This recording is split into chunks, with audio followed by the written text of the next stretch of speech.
So what is the one thing that you have chosen not to do with GCI despite having the capital now to do it? We've been fiercely focused on selling to lawyers and companies, and we have said no on selling to large law firms. We have the money, we could do it. It's just I don't want the product to be designed for lawyers who sell their legal services. I want it to be designed for helping the company achieve its goals. What if Anthropic does ship a legal reasoning model tomorrow? Do you think GCI will survive? Yeah, I mean, look, they're formidable. What do you think legal work will look like in 2041?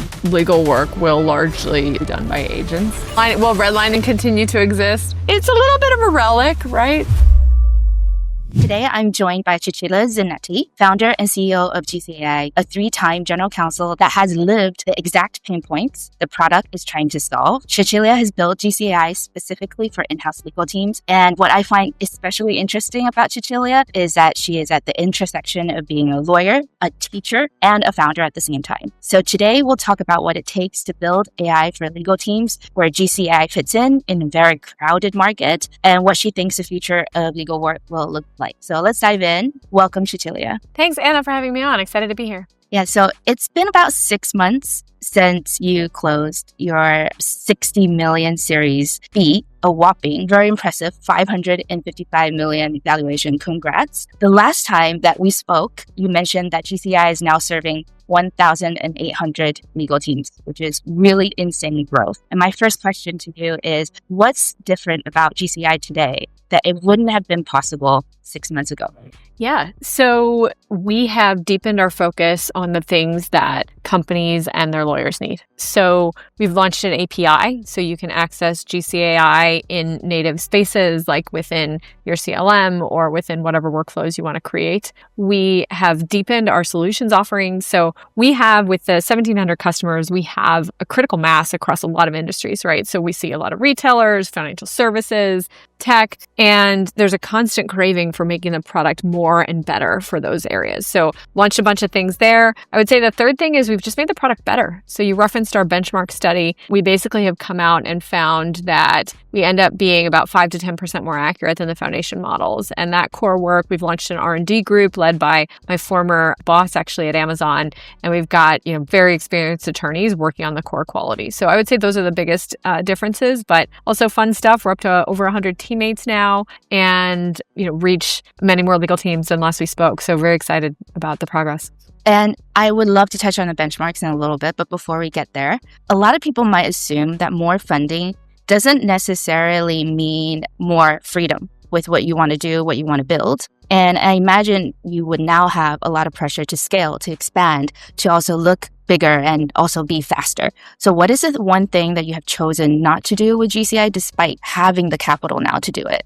We've been fiercely focused on selling to lawyers and companies, and we have said no on selling to large law firms. So even though, a little story, we've got someone from one of the big, it's maybe a mid-sized firm, let's say 150 lawyers, and he pays for GCAI kind of on the side because he likes it so much.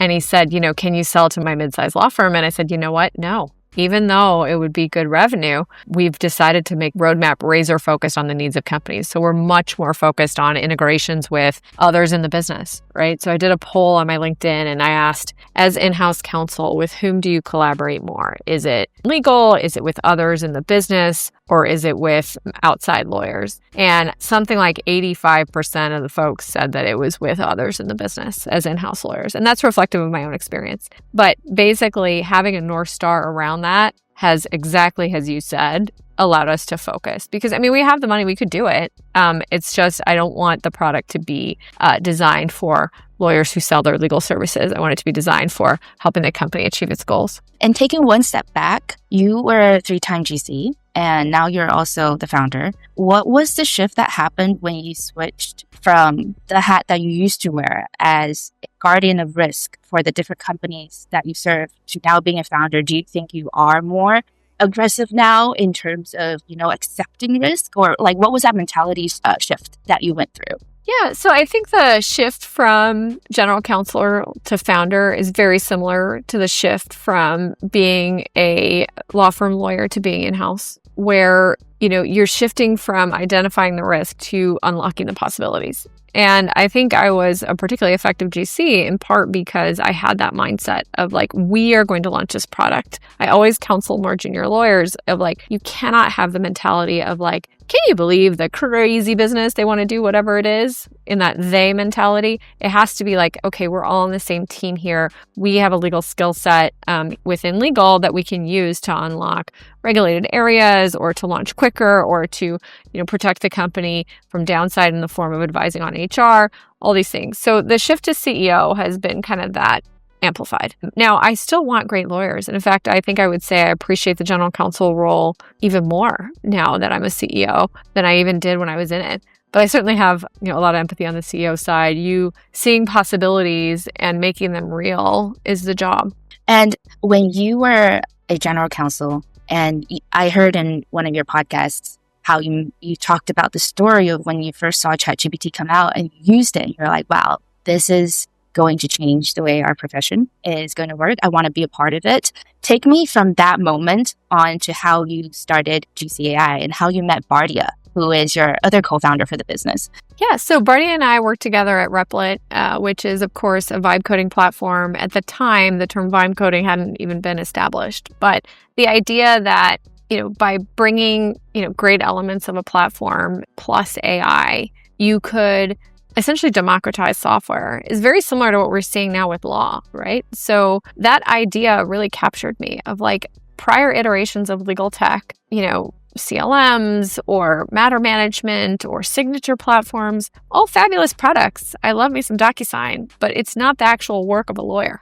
On a good month, I would maybe log into Ironclad twice in that month or maybe 3 times. But AI is something that can be really, if you think of the initial Copilot iterations, similar to, software folks using Replit, it's all day. It's the work. It's allowing you to create legal advice, to analyze documents, to be a part of, to amplify your judgment, right? If you're like, hey, I want to look at this deposition and I want to figure out, what are the key bits that I need to home in on? Or, on the in-house side, we're considering launching a product. How do I go over XYZ risks? I was so taken with that, this is where it gets philosophical. Startups really are applied philosophy. You have a philosophy, you have a vision, and then day after day, week after week, you put it into place. So I can give you some of the details. There's definitely key moments in the company when we launched our beta, when we had our first, one of the strongest early signs of product market fit was the website. We had a provider, one of our backend providers, who went down for about an hour. And we had users being like, I've forgotten how to practice law without GCAI. And just like, it was almost like they were upset that they didn't have our service. And so lots of different milestones like that, I would say that kind of punctuate that journey. Yeah, that's amazing. So did you, in the beginning, when you had this idea to say, I want to build in this space and change how lawyers work and make lawyers, at that point, did you think that it was going to be such a important product that it's almost like life support for some of the users that you're talking about now? Did you share this idea on a company message group to say, hey, who's interested? Or is it the other way around where Bardia was like, hey, Cecilia, you should be building a company. I know how to be an engineer. You have, everything else. Let's come together to do this. How did it happen? Yeah. So it ended up that Amjad Masad, who was the CEO of Replit, who was my boss, deeply respect. He comes like, hey, Cecilia, you're a good general counsel and all, but is your head in it? And I said about that. And we basically worked out that I should find a successor, who I did. I did that. My last day at Replit was November 1st of 23, incorporated the company a week later. But I had been speaking with Bardia separately. He had also left Replit to build his own thing. And he and I had worked together, had a reporting relationship, as well as he had incubated multiple functions at Replit. And so someone who can incubate functions and be a good product engineer, it was just a perfect match as a co-founder. I'm obviously deeply familiar with the ICP, had, the vision, and had really a network, right? So one thing I think people underestimate from having been a lawyer so long, lawyers naturally form communities, right? So we took the bar exam together. We were in law school. We were at a handful of law firms. I, of course, was at Morrison & Foerster. And, I was a fellow at the Ninth Circuit, so had a strong network of folks who I would want to work with. And I started off just teaching classes. I had WGCN, the Women's General Counsel Network, and actually started off teaching classes on ChatGPT as part of our discovery for GCAI. ChatGPT is a great product, and it was great then, obviously incredibly innovative. but it's not really made for lawyers. So when I started teaching these classes, I saw, okay, lawyers need more precision. Lawyers need the ability to check citations because that's part of our ethical duties. Lawyers need a certain tone. Lawyers need the ability to add files because while AI and LLMs are excellent at word manipulation, you have to really kind of wrangle them to get what you need. And teaching classes and being exposed to customers, it's a unique go-to-market, but it was definitely part of the founding story of GCAI and really driven by customer obsession of like, wow, how can I make this better every day? Yeah, and I was one of those students in your classes from the very early days. So I definitely benefited from them. And I heard in your podcast as well, and on your own, CZ and Friends, you mentioned that both your mother and grandmother were teachers, right? Yes. So actually my great-grandmother as well, it turns out. So I'm Italian and, of course, in Italy, there's a strong, education history, Montessori and Reggio Emilia and the like. And as a child, it's like, I always gravitated toward that. But I'll be honest, my dad's an entrepreneur and it's like, you can't make money teaching. Well, it turns out a lot of what you do as a founder is kind of teaching. You're influencing for sure. So it's been an incredible, I think, homage to my history to be able to do that. Yeah. And that's just amazing. And before we dive into the product, I just want to find out how you balance everything together with building a business, with your podcast, with teaching, with everything else that you're doing, with, managing a 100-person team, and then also take this to the moon. Like, what does a day in the life of Cecilia look like? Can you walk me through that? Like, from the moment you wake up. Yeah. I mean, the thing is like, I think, having a company is very similar to having kids where you think about it all the time. You're basically, it's your life as a founder. And I had intense jobs as an executive previously, but as a founder, it's another level. But it's a very similar joy to having kids where it's all consuming, but you can't imagine life without it. So in terms of the day, I do work the 6 days a week generally. On the 7th day, I do take, time off, but I'll try to listen to podcasts, keep current, see folks, etc. But in terms of the actual day, I try to have dinner with my family at least 2 or 3 nights a week, including obviously on the Saturday. But the actual, like, how do you prioritize the podcast is another vehicle for talking to customers. And I learned very early at Amazon that customer obsession wins. And I spent a lot of time with the company emphasizing that we do all hands every week. And we kick off either with an actual customer joining our all hands every 3rd week, or on the off weeks, we literally read a customer quote, a piece of feedback every single week. And that, I would say, orients the calendar. Now, I am also like obsessed with kind of high performance. And there's like I listen to the Tim Ferriss podcast and everything of like ways to optimize sort of within that. And, that's something where that asks those how to do that is well documented. But I would say that the difference in flavor for me is I try to maintain a calendar where I'm talking to customers at least half the time, half the week. Oh, wow. And I'm sure that bleeds and translates into the product and what you're building at GCI. So I'm curious, there seems to me from my observation of the legal AI market, 3 bets right now that in-house legal AI startups are making. There is the legal front door tools for business, and you see those like the wordsmiths and the flanks that try to build a solution that serves business first and enables lawyers to serve business. And then you have the second bucket where it's lawyer productivity tools for legal teams. And then also the third, which is more focused on being an AI native CLM or system of record. Where do you think GCAI is betting?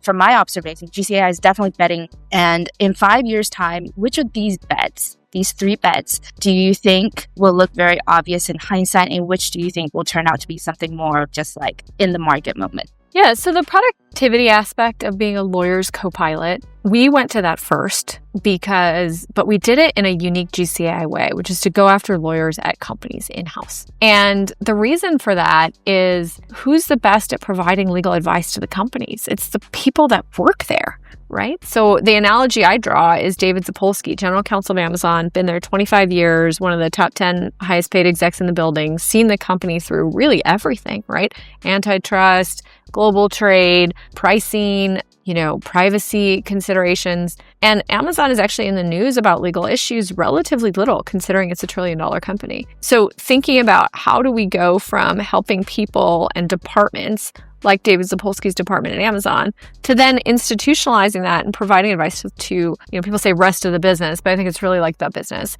Now, the legal front door aspect is great, but for me, like where LLMs really excel is the actual work. So getting lawyers to tune it, that was the how of, I think we reached that vision. So will AI do a lot of tasks in legal that either lawyers or non-lawyers do today throughout the business, negotiating commercial contracts, approving marketing copy? Yes, that will absolutely happen. But my view, because of privilege and because the ultimate judgment required, is having the lawyers be your users first, and then creating these things where the lawyers can set up intake how they want it, the lawyers can set the negotiation thresholds, and have the company's success as their North Star, and them being our customers. To me, that was the way to do it. So, CLMs are good. They have a time and a place. I think, I would be more nervous if I was CEO of a pre-AI CLM company. I think some have adjusted, better than others. And I think, going AI native, but I also wouldn't underestimate the change management required to do that. And so part of what we've done at GCAI is, like I mentioned, our API, we're going to plug into those. We have one prospect that told us they have 9 CLMs because they've been very acquisitive. And so they're like, hey, give us GCAI to go through those 9. We'll give you an API to all 9 of them and help us with that. So I think the legal sub-agent future that I envision is, the sort of way to get at it is how we've done. Now, it's a different way than others have done it. That's fine. But we've seen some good, very good results commercially from the way that we've approached this market and this tech evolution. So I'm very bullish.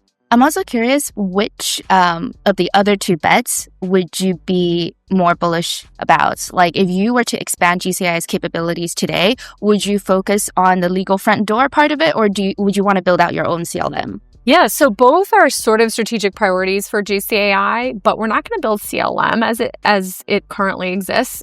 So the product capability, we're calling it Vault, but essentially it's the ability to go into different doc stores, not just contracts, but different doc stores, and have the same high precision, high intelligence interface that we have now with a subset of documents. So on the document side, that's one that I think will be very important. Now, that being said, contracts, live in many places. I read an Economist article recently that made the case that all of private equity is a contract. You got to create the fund. You've got to get the funders. You've got to buy the thing. You've got to renegotiate the contract. So there are a number of things, SaaS companies. At GCAI, 9% of our revenue goes through one agreement, our MSA. So I'm very bullish on contracts. On the legal front door, this is where I think the ability to interoperate with the kind of company's main agent is super important, right? So some companies are choosing Claude, but other companies have picked other things. I do think a company like an Acme is going to have like an Acme agent and is going to want a legal sub-agent that interacts with that Acme agent, be it through MCP or API. I think that is still an open question, but we're preparing for that. So then you mentioned about understanding the ICP, and you also is very clear that you are building for in-house teams. But I just want to double click into that, because in-house teams is such a broad spectrum. You have like the solo GCs there with they're wearing multiple hats, or maybe they have to figure out everything for the company. They have very little outside budget, so they probably have to do a lot of legal research as well. And then you have like the private equity in-house teams that's working on completely different things from what most other maybe enterprise in-house teams are working on, which is general commercial deals. So who today is GCAI's real ICP within the in-house legal sector, and how has that answer changed throughout your time building GCAI? Yeah, so we started off with smaller teams mostly because of the adoption curve, right? So something I show our team all the time, maybe we put in the show notes, but there's a book, Crossing the Chasm, that talks about how big technology shifts, everything from mobile to cloud to all these things are adopted, right? And all the way to the left, the people who were using AI 3 years ago those people are early adopters, and they tend to be at smaller companies. So even fractional GCs, they're sort of like the indie hackers of legal. I think you've got some in your community. Today, legal AI is unquestionably broadly adopted, right? So we get people in our classes saying we've got, I think something like 92% of the people that take our classes are using AI for legal work at least once a week. So that has shifted. And we at GCAI have met the moment around being able to serve that, partly because of our very clear interface, our higher accuracy, all the things that any kind of lawyer wants. Those are attractive to a very broad swath of folks in-house. Also for us, when you said how it's shifted,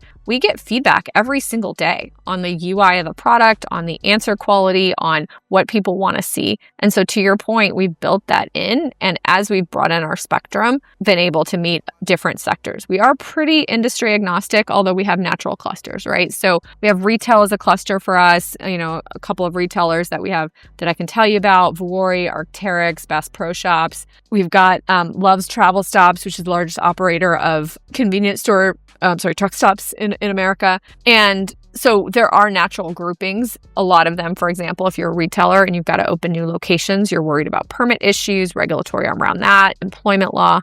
And then, of course, we also naturally see a lot of ICP characteristics in software companies, right? Because what is an MSA? It's a commercial contract. You're selling software, but the MSA really governs what you're selling. So there's a lot of legal work around that, to your point. And then, but we also see a lot of financial services. So companies where you have a lot of lawyers, a lot of people that need, good AI to do what they do and, come into this legal AI era. So I would say, that being said, like the less I would say strapped a particular team is. If your legal team feels like you don't have too much work, I don't meet these people very often, but there are overstaffed legal teams. Supposedly they exist. If you're overstaffed, you're probably not a great fit for GCAI, is the only thing I would say in terms of who's not ICP. But within companies, there are some, I talked to a venture capital fund. We have a couple of venture capital lawyers on the platform, or not even a couple. We have a very solid number of VC GCs on the platform, but more it's people who are sort of mini GCs for the portcos as well, as opposed to doing pure fund formation, which is a little bit more like law firm work. Since we're on the topic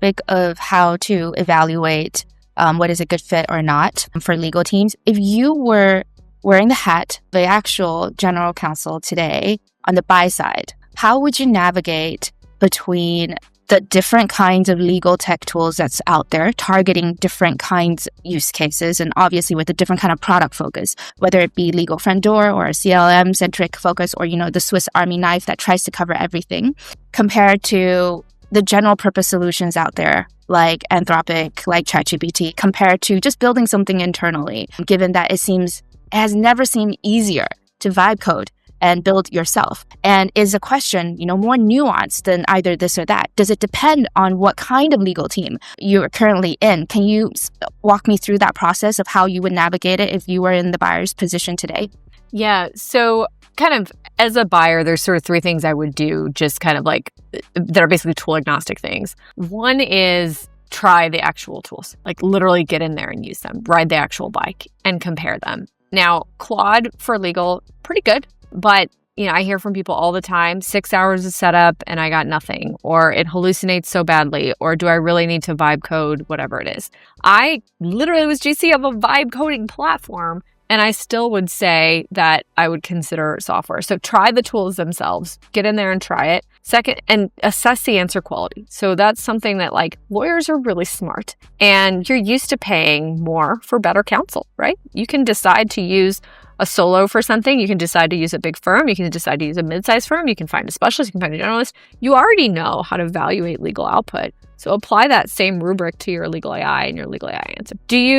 But whatever it is, I would say, so a couple things. So try the products, assess the answer quality, and get your people doing that. The third thing I would say is get buy-in across your team. So where I've seen AI initiatives not go as well is this sort of from on high being thou shalt use AI. And it doesn't work as well as more either collaborative methods or like people talk about hackathons. We just did one. We did a hack week, the whole company, because not only lawyers, right, should be working with AI, everyone should be. And so we did that. It was very successful. Replit now has that where they'll come in for a couple of days and run a hackathon for your company. So say that's my high level advice. We can get into like the differences between the platforms. Personally, I've been using Claude Code. I did have the situation where it randomly emails someone, which is just, I can't have that for my core legal tool right now. And maybe it gets fixed, but between that and the privacy and privilege issues, for me as a GC, I would not have exclusively relied on that,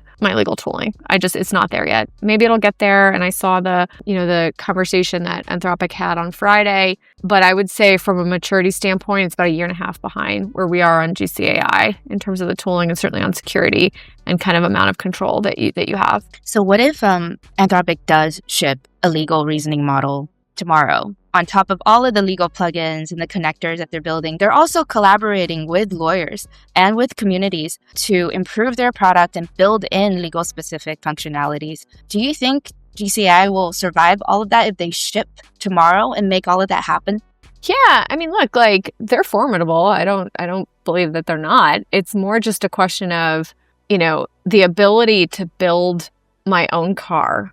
I have that ability right now. But when was the last time you changed your own oil? Never. That is not a thing, right? You go to Jiffy Lube or whatever it is, and you get your oil changed. And so, build or buy, I can't think of any company, that's going to build their own version of Microsoft Word. Like, that's crazy. And so on the needs for yourself, I come back to enabling the lawyers. And then for us, we've invested a whole lot of R&D into what we've done. And, that said, I think Claude will be perfectly acceptable if you're comfortable with a slightly inferior answers and you're comfortable with the headache of building it yourself, right? So for us, when you want to do a Claude plugin, yeah, they launched 35 of them. But okay, which one are you going to use in a particular scenario? And does it know your company? And, we work with companies with a lot of interesting, unusual businesses that are a marketplace company for fintech. Do they pick the commercial one? Do they pick the financial one? What if they're a litigator at that marketplace company for fintech? So it basically the amount of kind of headache. And I mean, look, I think they'll be good, but I think they necessarily won't be able to razor focus on this persona the way that we have at GCAI. And also I agree with, the Max at Legora and Winston at Harvey that when people get all excited about Claude, it's lead gen for us because people try it, don't have a great experience, and then come to us. And speaking the buyers and their evaluation criteria, what do you think are some of the proxy metrics that you see legal teams use to select tools? And what do you think are really bad proxies that you would love to if this was an educational moment to share with other legal teams that are struggling with, all of these options out there, apart from you mentioned something like trialing the tools. What do you think are good metrics and what are bad metrics to reference? Yeah, so good metrics is, I'm going to lean on usage right now. AI is still in this phase dependent on your lawyers and your legal folks using it or your business folks using it, right? We have 30% of our seats are actually non-lawyer seats, right? Procurement, finance, HR, et cetera. But usage to me, I always use the metaphor internally of the restaurant at GCAI. And when you're deciding what meal to have, can you grow your own tomatoes and all that? Of course, and you should. But if you want to not have to deal with that, then that's the difference. But in terms of metrics, let's see. So NPS is Net Promoter Score. How likely are you to recommend this to a friend? We watch that very fiercely. Our NPS is 77, which basically is higher than the iPhone and Amazon. And it reflects that we are fiercely focused on the entire experience being great. I would literally set up a poll. So we've got one of our companies that we recently launched with, a big bank in Canada, essentially polled their people. They had, 100 people and they polled them all and said, hey, how are you liking using the tool midway? And similarly, we had another customer, it's public that we work with them, a Zscaler, and they've said publicly that, their trial ended and people didn't have access and we're like, give it back. And so this kind of happiness metrics, I would say, are good metrics. So the way that you can express that is DAU/MAU, daily average users over monthly average users, meaning of the people who log in a month, how many log in every day. Our number is very high. I think it's 56%, or no, it's 56 about, anyway, it's high. I don't know it offhand, but anyway, high. Metrics that are less good metrics, I would say you kind of have to, another good metric is around outside counsel displaced. And you can calculate this yourself. So I think it's very hard for us at GCAI to say how much this saves. But we've encouraged our users during their pilot and beyond, keep an eye on outside counsel spend and look at what changed, right? So if you adopted GCAI and your outside counsel spend was $100,000 in month 1 before you did, and it was $50,000 in month 2, you can attribute at least a portion of that $50,000 save to the tool. So I would say knowing your outside spend, watching it as compared to usage is another great metric. Metrics that are not great are kind of like, taking an hourly billing rate of your outside counsel and just using that. Also, of course, it's controversial, not my area, but people talk about saving outside counsel, billing them less, but I don't think that's been happening. In terms of versus not calling them. Yeah, exactly. That's not been happening. So I would say I'm skeptical of that metric when I hear it from the law firms. And what about for folks at the beginning of this journey when they are just surveying the landscape and have 1,000 different options to choose from? Like, what are some, good and bad proxies for them to pick which tools they want to shortlist and give a try? I mean, I personally am not a huge fan of ads at baseball stadiums. I think they're helpful for awareness, but if you're serious and putting the pedal to the metal around what my team's going to use, I think your legal community is going to be a stronger proxy for what you might like. Ask a friend. So we sponsored the National Retail Federation's legal summit, and we're particularly good fit for retail, which I mentioned, and 40 people request demos thereafter because it was like, okay, what are my peers using and what do they like? And what is the sentiment around that tool? The other thing I would say is, I didn't mention this, but just get yourself educated and be a good corporate citizen, right? So if your company's like, all right, we're all in on Claude, okay, you don't have to fight that, but think about, okay, what tools are going to work well with Claude? What does my team like about Claude? What can they do in there that they cannot do in a legal AI tool? And then isolate those use cases. This is more tactical advice. I personally would not commit to a CLM in 2026. I wouldn't do it. I would consider a doc store, or I would, have a short-term commitment to a CLM, but a CLM that takes 9 months or a year to implement and has a 50% failure rate, I wouldn't do that this year. A lot of the CLM startups I've spoken to say the time frame is dramatically shorter now to onboard and integrate, some as short as 1 month to get everything running. So are you seeing otherwise?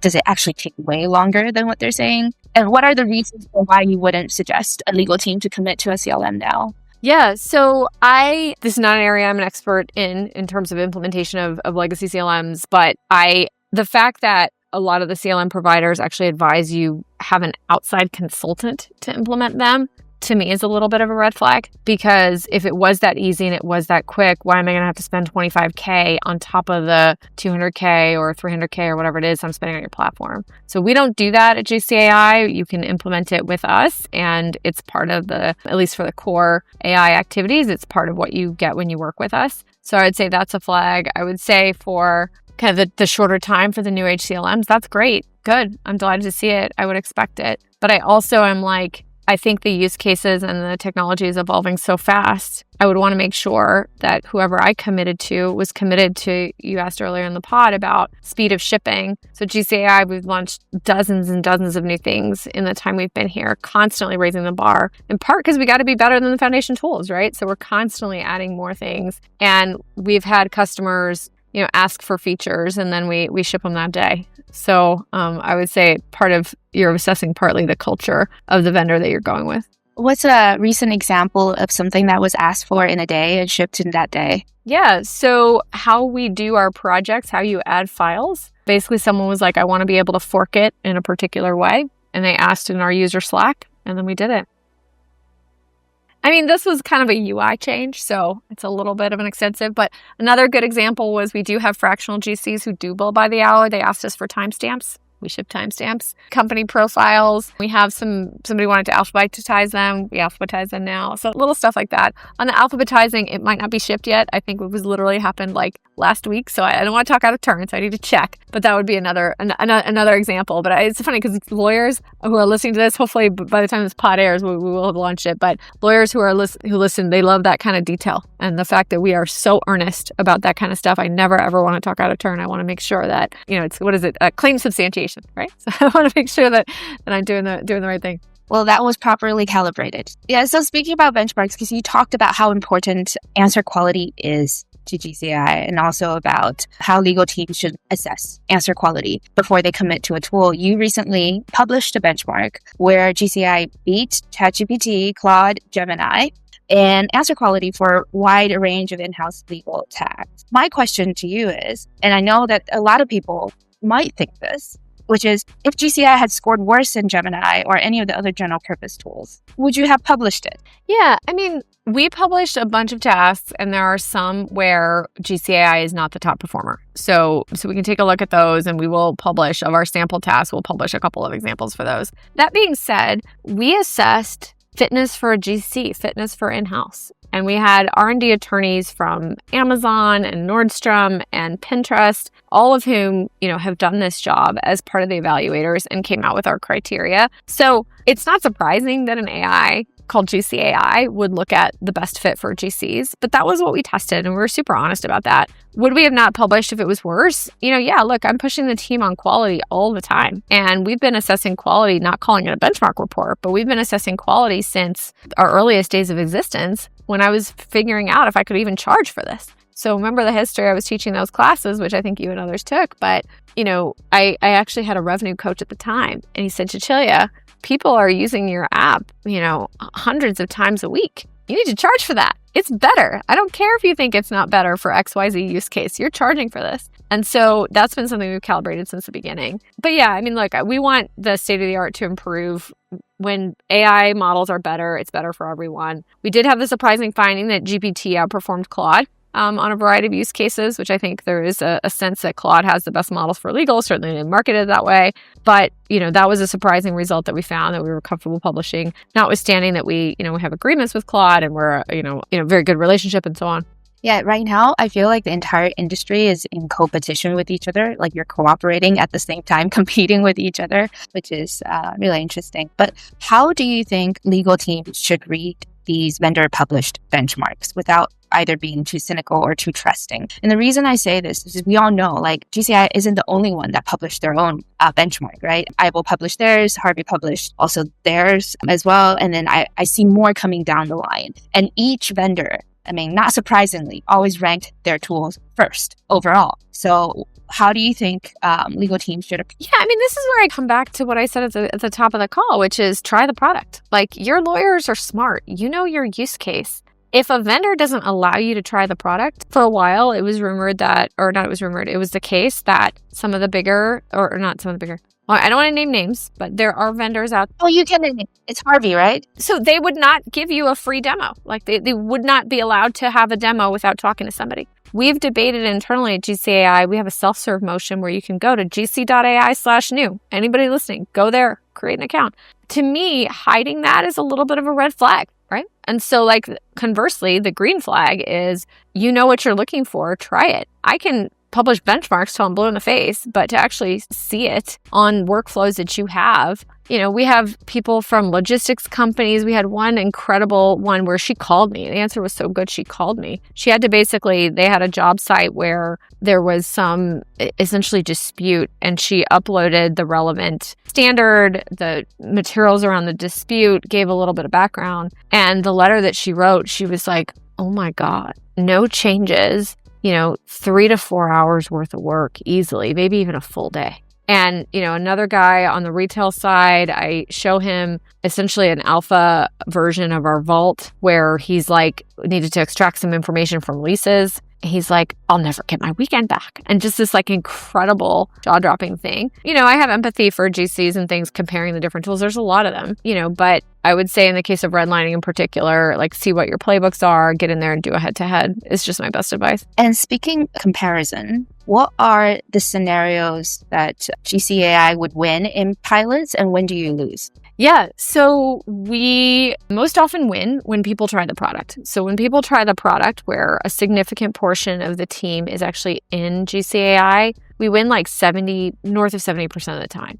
Where we do not win is where we're not there for whatever reason, where either because we were not in the RFP or come in late, or occasionally we've had where the security process is such that getting a new vendor is just not in the cards. And so we'll have a conversation. We'll meet the GC. They'll take our class. They'll love it. But for whatever reason, sometimes IT or others will lock it down. Now we're working on that. We have a leading trust center, and security is very important to us. But sometimes, equipping the GC to make that case that, better tools for legal are best really make a difference for the whole company. That's a strategic thing that we're looking at, just more generally today. Yeah. And you are hyper-focused right now into making the lawyer's life easier, more productive, have better high-quality outputs in the moment. But if we were to zoom out and look into the future, what do you think legal work will look like in 2041? 2041. Wow. All right. Love that. So I think a lot of legal work will be done by agents, and you'll need a lawyer to help manage your agents. We do see GCs being empowered across multiple companies. And, similar to how accounting software did not create fewer accountants. In fact, accounting software gave rise to strategic finance. I think we're going to see lawyering become more strategic. And I do think 2041 contracts are being negotiated by agents.